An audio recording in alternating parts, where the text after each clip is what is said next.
తాకట్లో ఉన్న మీ బంగారాన్ని విడిపించి ఆ రోజు ఆన్లైన్ రేటుకి కొంటాం. Sharma gold company.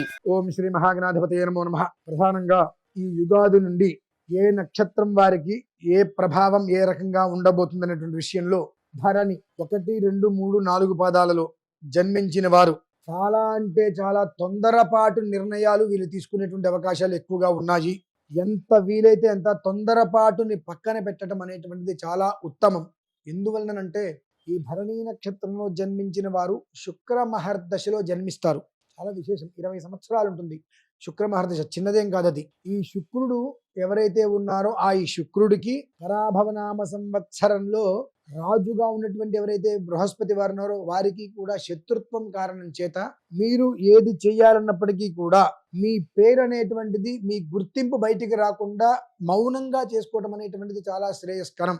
మనం ఎంతవరకు చేయవచ్చు అనేటువంటి విషయాన్ని కూడా వీరు బాగా దృష్టిలో ఉంచుకోవాలి. ఎందువల్లంటే వీరిలో ఉన్నటువంటి గొప్పతనం, వీరికి ఉన్నటువంటి పనిని కూడా పక్కన పెట్టి ఎదుటి మనిషి కోసం తాపత్రయపడి ఎదుటి మనిషికి ఏదో చెయ్యాలి అని చెప్పి మొత్తం వీళ్ళ కుటుంబం గురించి కూడా వీరు పక్కన పెట్టుకొని ఎదుటి మనిషికి ఏదో తాపత్రయపడి ఏదో చేసి అవమానాలను ఎత్తి మీద పెట్టుకోవడం అనేటువంటిది జన్మతహాగా కూడా భరణీ నక్షత్రం వారికి ఉన్నటువంటిది. అది చాలా సెన్సిటివ్ మనుషులు, ఎమోషనల్. ఎవరైనా ఒక మనిషి మన అనుకుంటే చాలా ఎమోషనల్గా వాళ్ళతో కనెక్ట్ అయిపోతారు. వాళ్ళు మాత్రం మనల్ని ఎంతవరకు వాడుకోవాలో అంతవరకు వాడుకొని ఒక టిష్యూ పేపర్ లాగా వదిలేస్తారు ఈ భరణీ నక్షత్రం వాళ్ళని. వీళ్ళు మాత్రం అలా కాదు.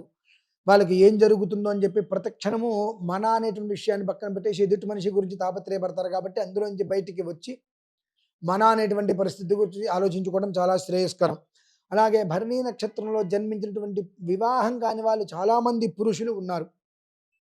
వారందరికీ కూడా భగవంతుడి యొక్క అనుగ్రహం వలన మంచి యోగం అనేటువంటిది రాబోతుంది. ఇదే భరణీ నక్షత్రం 4 పాదాలలో జన్మించినటువంటి స్త్రీలు ఎవరైతే ఉన్నారో వారు ఇంచుమించుగా ఎలాంటి స్వార్థము లేకపోయినప్పటికీ కూడా వీళ్ళు స్వార్థపరులు అనేటువంటి పదం వాళ్ళు మోయవలసి వస్తుంది. ఉపకారం చేయటమే ధ్యేయమైనప్పటికీ కూడా చేసిన ఉపకారాన్ని పూర్తిగా మరచి నువ్వు మాకు అపకారం చేసావు, మీ వల్లే మేము దెబ్బలు తిన్నామనేటువంటి ఒక కొన్ని ఇబ్బందికరమైనటువంటి మాటలు కూడా భరణీ నక్షత్రంలో జన్మించినటువంటి పురుషులతో పాటు స్త్రీలు కూడా అనుభవించవలసిన పరిస్థితులు అయితే చాలా ఎక్కువనే ఉన్నాయి. మీరు చేయవలసింది ఏదైనా ఉన్నది అంటే ఏ పరిస్థితులలో కూడా ఎదుటి మనిషికి మనం ఉపకారం చెయ్యాలి అనేటువంటి ఒక ఆలోచన ఏదైతే ఉంటుందో ఆ ఆలోచన మీరు ఇప్పుడే వదిలేసేయండి. కాదు ఎదుటి మనిషికి మనం ఉపకారం చేస్తాం, చెయ్యండి, బట్ మీ పని మీరు చూసుకున్న తర్వాతే ఎదుటి మనిషికి ఉపకారం చేసే ప్రయత్నం చేయండి.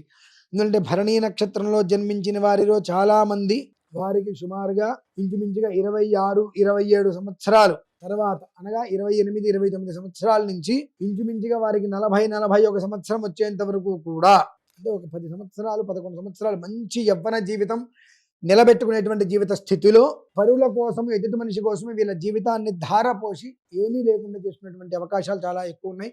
ఈ ప్రభావం నుంచి బయటికి వచ్చి మీ కుటుంబం గురించి మీరు ఆలోచించుకొని ఇప్పటికైనా సుఖంగా ఉండాలనేటువంటి విషయాన్ని నేను మీకు అందజేస్తున్నాను. అలాగే ఈ శుక్ర మహర్దశలో జన్మిస్తున్నటువంటి మీరందరూ కూడా ఏమాత్రం అవకాశం ఉన్నప్పటికీ కూడా చక్కగా ఈశ్వరుణ్ణి మీరు ఎంతగా ఆరాధిస్తారో, సూర్యుణ్ణి కూడా ఎంతగా ఆరాధిస్తారో అంతగా ఈ భరణీ నక్షత్రంలో జన్మించినటువంటి పురుషులకి స్త్రీలకు చాలా యోగదాయకం.